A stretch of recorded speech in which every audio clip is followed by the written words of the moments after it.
അസ്സലാമു അലൈക്കും വറഹ്മത്തുള്ളാഹി വബറകാതുഹു.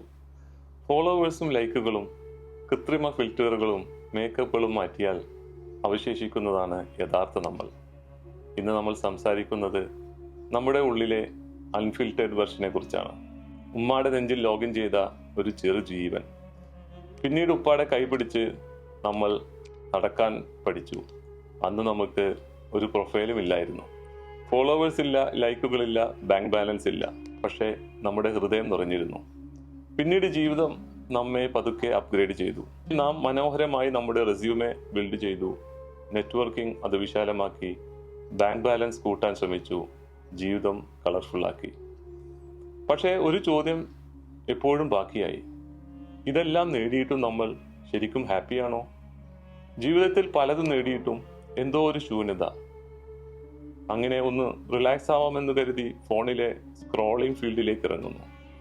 10 മിനിറ്റ് മാത്രം എന്ന് കരുതി തുടങ്ങുന്ന സ്ക്രോളിംഗ് മണിക്കൂറുകൾ കഴിഞ്ഞും നിർത്താൻ പറ്റാതെ ഡോപ്പമിൻ ഷോട്ട്സുകൾ നമ്മെ വലയിലാക്കുന്നു. ഉറക്കവും സമയവും, ചിലപ്പോൾ നമ്മുടെ സ്വഭാവം പോലും അവിടെ നഷ്ടപ്പെടുന്നു. ഇനിയൊരു കഥ പറയാം.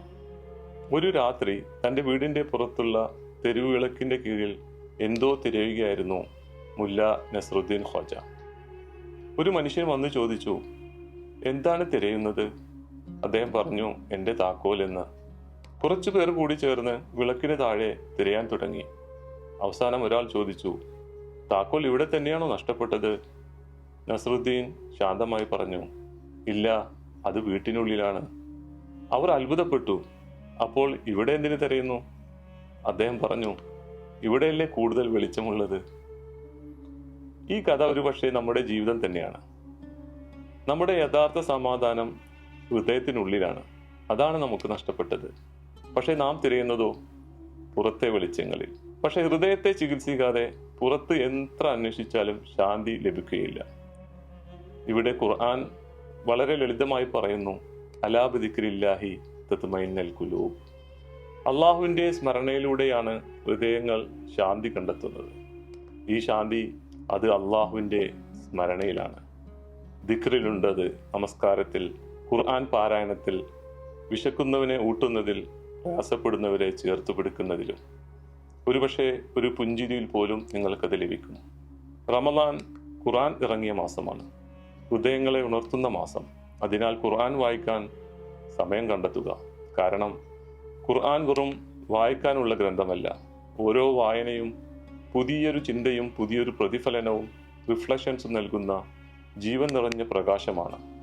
കാലം മാറുമ്പോൾ, നമ്മുടെ ജീവിതാനുഭവങ്ങൾ മാറുമ്പോൾ അതിൻ്റെ വചനങ്ങളും നമ്മോട് പുതിയ രീതിയിൽ സംസാരിക്കുന്നു. അതുകൊണ്ട് ഖുർആനിലൂടെ സഞ്ചരിക്കുക, അർത്ഥസഹിതം വായിക്കുക, ചിന്തിക്കുക. തദബ്ബറിലൂടെ അതിൽ മറഞ്ഞുകിടക്കുന്ന അമൂല്യ നിധികൾ കണ്ടെത്തുക. അപ്പോൾ ഒരു ദിവസം നമുക്ക് മനസ്സിലാകും, നാം ഇത്രകാലം പുറത്ത് തിരഞ്ഞത് യഥാർത്ഥത്തിൽ ഹൃദയത്തിനുള്ളിലായിരുന്നു എന്ന്. നാം തിരിച്ചറിയേണ്ട ഒരു സത്യമുണ്ട്. നാം വെറും ഒരു ശരീരം മാത്രമല്ല, നാം ആത്മീയ സൃഷ്ടികളാണ്. ഈ ഭൗതിക ശരീരത്തിനുള്ളിൽ നഫ്സും കൽബും തമ്മിൽ സംഭാഷണം നടത്തുന്ന ഒരു അകത്തെ ലോകമുണ്ട്. കൽബിൽ അള്ളാഹുവിൻ്റെ ഓർമ്മയില്ലാതായാൽ നഫ്സ് പതുക്കെ നിയന്ത്രണം പിടിക്കും. അപ്പോൾ മനുഷ്യൻ തൻ്റെ ദേഹേച്ഛകളുടെ അടിമയാകും. അങ്ങനെ ചിലപ്പോൾ മനുഷ്യൻ ഉയരേണ്ടിടത്ത് താഴ്ന്നു പോകും. ഒരുപക്ഷെ മൃഗങ്ങളെക്കാൾ പോലും മോശമാകും. പക്ഷെ കൽബിൽ സ്ഥിരമായി അള്ളാഹുവിൻ്റെ സ്മരണ തെളിഞ്ഞു നിൽക്കുമ്പോൾ നഫ്സ് പതുക്കെ ശാന്തമാകും. തുടർന്ന് പൈശാചിക ചിന്തകൾ മാറി നല്ല ചിന്തകൾ മുളക്കാൻ തുടങ്ങും. നമ്മുടെ പ്രവൃത്തികൾ മനുഷ്യർക്ക് നന്മയാവും, അള്ളാഹുവിൻ്റെ തൃപ്തിയും പുണ്യവുമാകും. അവിടെയും തീരുന്നില്ല. അവനറിയാതെ സ്വർഗത്തിൽ ഉയർന്ന പദവികൾ അവനെ കാത്തിരിക്കും. ഇങ്ങനെ തെറ്റിൽ മുങ്ങിയ മനുഷ്യൻ പോലും കൽബിൽ അള്ളാഹുവിൻ്റെ സാന്നിധ്യം നിറഞ്ഞാൽ പതുക്കെ ഉയർന്ന് മാലാഖയെ പോലെ വിശുദ്ധനാകുന്നു.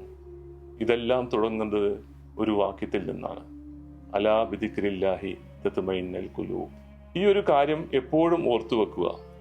ഹൃദയം അള്ളാഹുവിനെ മറന്നാൽ ലോകം മുഴുവൻ നേടിയാലും അത് ശൂന്യമായിരിക്കും.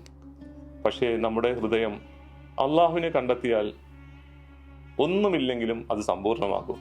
കാരണം മനുഷ്യൻ വെറും ഭൂമിയിൽ നടക്കുന്ന ശരീരമല്ല, ശരീരത്തിനുള്ളിൽ ആകാശത്തേക്ക് തിരിഞ്ഞു നിൽക്കുന്ന തൻ്റെ നാഥനെ അന്വേഷിക്കുന്ന ഒരു ആത്മാവാണ്. അള്ളാഹുവിൻ്റെ സ്മരണയിൽ തുടിക്കുന്ന ഹൃദയത്തിൻ്റെ ഉടമകളാകാൻ നമുക്കെല്ലാവർക്കും കഴിയട്ടെ. അള്ളാഹു നമ്മെ അനുഗ്രഹിക്കട്ടെ.